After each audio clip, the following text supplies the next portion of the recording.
It's not just about thinking, how can we enable individual older people to reach difficult decisions about their lives.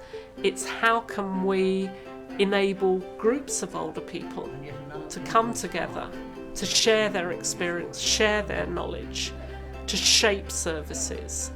What we were trying to do was to apply the ethic of care principles to the way in which we worked with older people.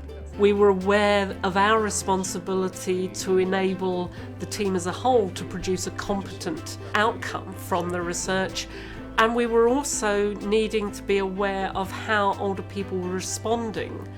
Given that we are asking them to go out and research aspects of wellbeing and later life, and some of those things might relate very personally to their own lives. They might be facing very similar issues.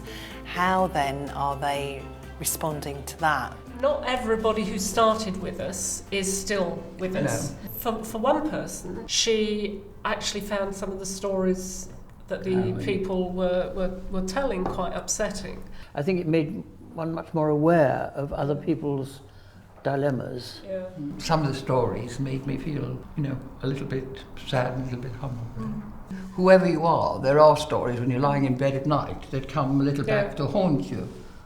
And then you think, well, maybe we could make a change or help that not to happen again to other people. But you can't do that when you're doing research. You're not there to make a change. That was my hardest problem. That was the hard thing. I just felt rather consoled in a way that other people, I wasn't alone in the way I was feeling. Right. It gave me an insight how it might help me to deal with the same problem. And this is what I found out through the whole process of this well-being, is that how many people suffer with the same problem and the different ways they deal with it.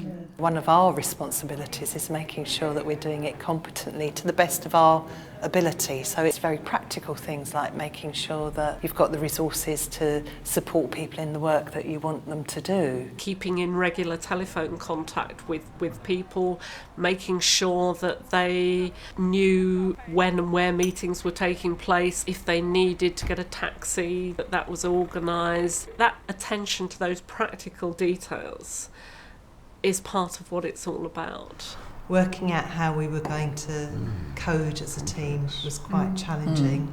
I found that process fascinating, because it's something I'd never done before. Yes, I found it fascinating. I thought that was very interesting to do. And it was quite hard work. Hard work. wasn't it? Yes, I felt very proud of myself.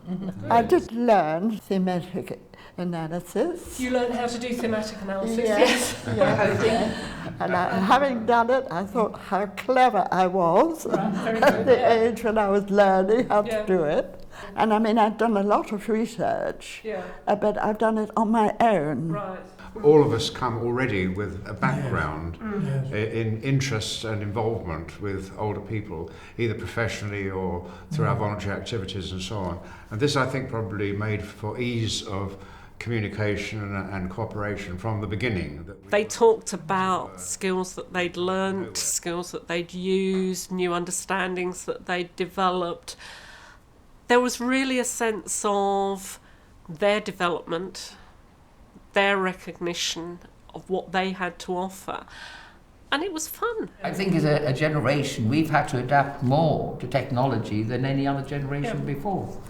And some people haven't. The wheel was just invented when we were young.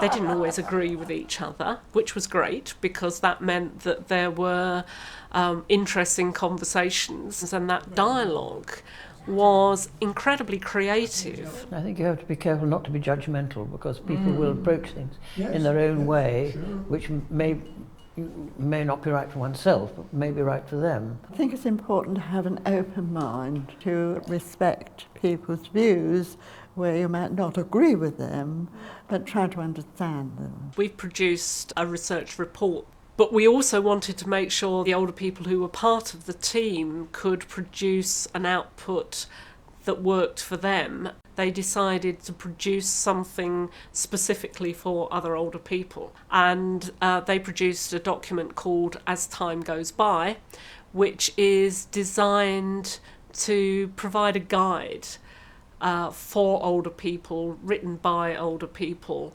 based on what we learnt from the research. So that's a really important output. When we were presenting As Time Goes By, that was a very positive message, I think, that you gave out, that somehow in addressing some of the difficulties and the painful bits of ageing, people might develop confidence and hope in terms of their own personal resources and the resources of other people. The overall message is that working together, collectively as well as individually with older people, is a way of actually enabling well-being to develop. It is important and necessary and possible to create those sorts of spaces where older people are working with younger people to come up with new ideas, new ways of thinking about things.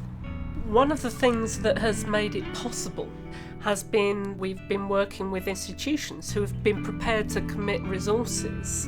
We have been, if you like, allowed to try things out, and that opportunity has felt really important. What this project has enabled me to do is learn about doing research that really enables non-academics to bring their knowledge into the process. It's almost like a more democratic way of doing research. The fact that we were able to give new insight into our person-centred practice and being able to take that language and that awareness out into other areas of practice in order to influence them, that's been really empowering and really important.